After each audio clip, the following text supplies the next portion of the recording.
lot of guys get bound up in their chest for a number of reasons. One is improper barbell bench press form for a number of years, or partial range of motion type training, especially where guys are loading elbows flared, kind of out in this plane of motion.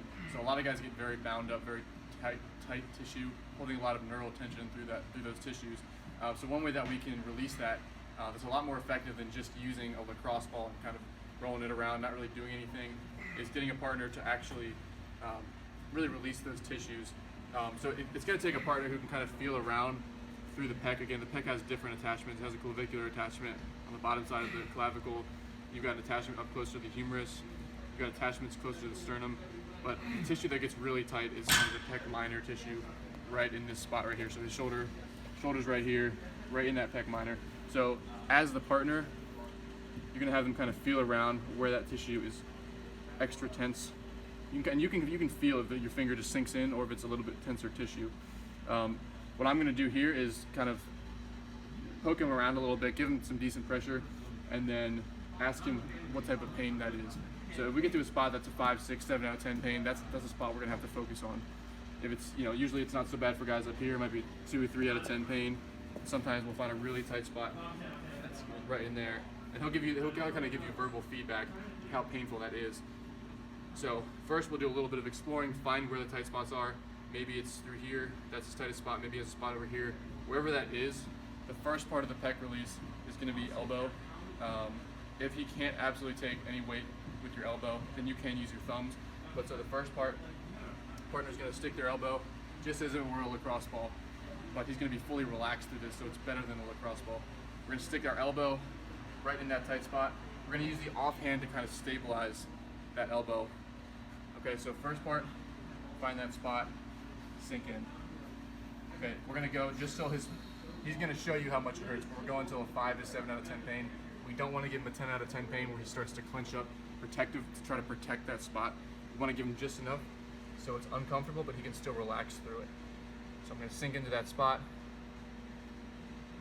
Okay, I'm going to let him adjust to that a little bit. From here, we're going to have him externally rotate and try to bring the back of the hand to the ground. So we're going to have him do 10 external rotations. If at any point that's not painful and he starts to loosen up, I'm just going to go ahead and give him a little bit more pressure. Okay, there's not necessarily a right or wrong way to do this.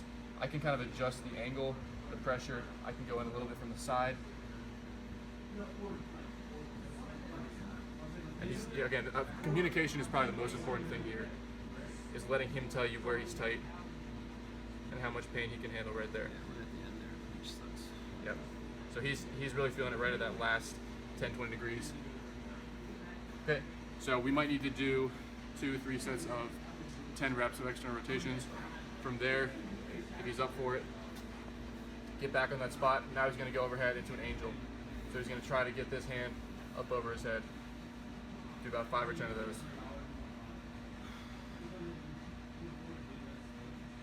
Okay, the goal on this one is we want to be able to apply a pretty good amount of force. Probably 50, a good amount of my body weight, maybe 50 plus pounds. Him be able to easily get all the way down to the ground, easily get overhead with under a 3 out of 10 pain. That would be the goal on this particular part of the release. So that's part 1. Part 2 is, again, you can see we can kind of get underneath the pec a little bit. So come around from this angle so you can see. So here's his shoulder girdle.